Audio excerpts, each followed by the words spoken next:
Hello, everyone. This is Joshua Hayes at BigWaveTrading.com coming to you with the February 10th stock market report. There isn't really a whole lot that I can say here that I haven't said on my daily market wrap post for a while. I've had a problem with the uptrend since November the entire way. I've had lack of leaders showing up, beautiful chart showing up, nope. Canceling chart showing up, no. Leading stocks leading, yeah, but bear market leaders normally. Things weren't looking right. And if anybody heeded any of that advice, you would have heard a lot of the time throughout the past few months the words cash is king. Cash is king, cash is king, cash is king, cash is king. I believe I wrote that almost every night at the end of my analysis. Once again, just like on those March lows in 2008 that didn't hold, I got a little bit of ridicule. Some said that you don't know what you're talking about. You can't spot a bottom. This is a different kind of bottom, stimulus-led bottom. Once again, I have proven to be right, but not because of anything I've done, but because of what the charts have done. And what the charts have done is tell us, until today, that you would be an idiot to go long this rally that has no volume and with a lot of your cash. At the same time, you can't go short because you've now got higher lows. So it'd be kind of silly to short into something when you've got higher lows from November to January. However, the market just never looked healthy. It never looked right. And today, the truth serum came out. I don't care what any of you think. The horrible, horrible, horrible, horrible, and I can say horrible to the 20th power, and it's not even going to get it through. Stimulus and bailout plan that was discussed today by Geithner and passed today by the Senate is just stunning. It's just unbelievable shock to me that we're actually going to destroy capital markets. Hopefully it doesn't destroy my job. That way I can continue to give you guys these analysis, but for some odd reason, I don't think the November lows are going to hold for much longer. And if we look to see what those lows are on the S&P 500, you'll see that 741.02 is the point of no return.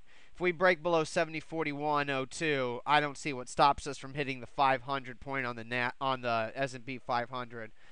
Bottom line, it's just very ugly. I'm going to look at the Dow Jones Industrial Average to show you that there's, of course, no safety in big cap stocks.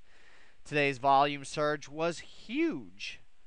And it just goes to show that real institutions that were thinking maybe we could step into the market a little bit here if we get some kind of support have said, forget support.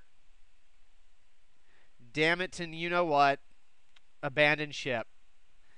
And that's definitely what's going on right now. It feels that we have the process of a beginning of an abandoned ship kind of effort employed by big institutions. What people don't realize is that stocks are cheap here.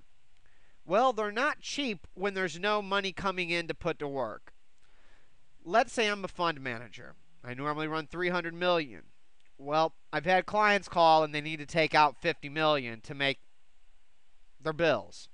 So there goes $50 million in my assets. Now I have $250 million in assets.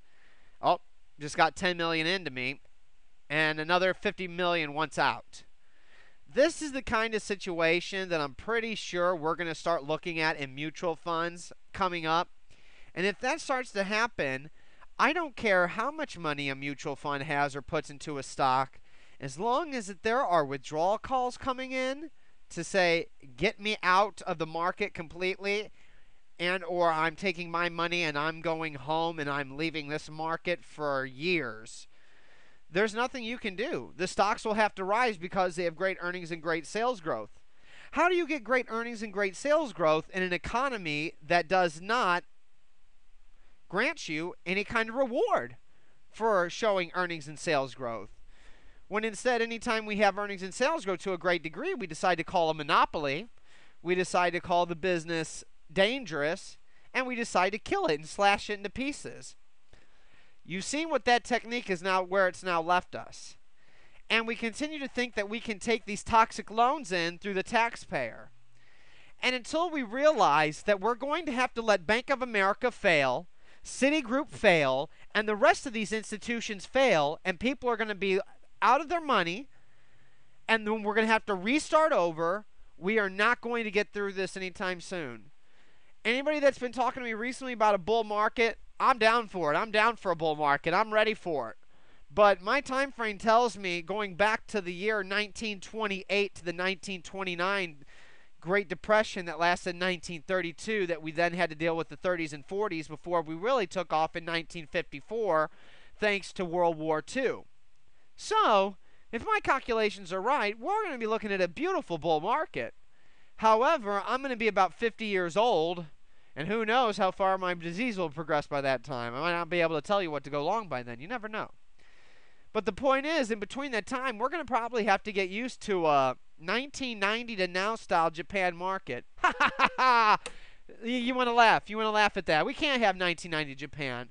If you don't remember how the 1990 Japan top came, it came about because of the real estate market. Back then, a Tokyo apartment, $6 million. Today, it's worth $2 million. If you ask me, that isn't a whole lot of progress in over 20 years. I don't see how in 20 years we can have real estate higher than what it was 2 years ago during the time when ninja loans were being lent. I know some of you don't know what ninja loan means. It means no income, no job, or assets. Perfect! Give you tons of money. It's a surprise the system's melting down, isn't it? I mean, it's just a shock. Well, sadly, for those of you who decided to go re-long, you're now paying the price. If you listened to me and only went long a tiny bit of your account, you have slaps on the wrist. You don't have any major problems. You don't have any major losses. And in fact, today should have been very, very, very profitable for you. Why? We are short 37 stocks. How many of those stocks do you think made us money today? If you just answered 37, you got it right. Every single stock we are short made us money. And what do we have tonight? 3 more shorts. 2 of them in crispy, juicy positions for big, huge losses. And if you see the industries they're in, it wouldn't make you too bullish. Because for as long as I can remember, you've needed one industry to go higher to have a bull market. That was called the banking industry. Well, now we're the National Bank of the United States of America and have most of these banks. I don't see how they're ever going to go up again. I just don't. We can look at Citigroup, laugh together, and for any of you guys bottom fishing, you guys told me to do that in November, and you guys would have killed me if I listened to you. All those telling me to bottom fish in Bank of America, I'll go ahead and watch it hit 1 cent while you do that.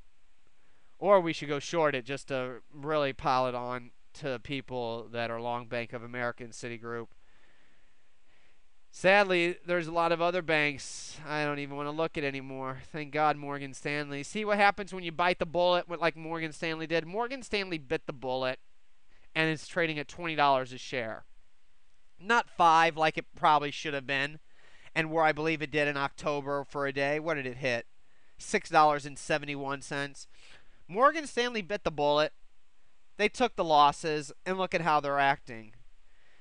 How are companies like Fannie Mae, 55 cents, Freddie Mac, 55 cents,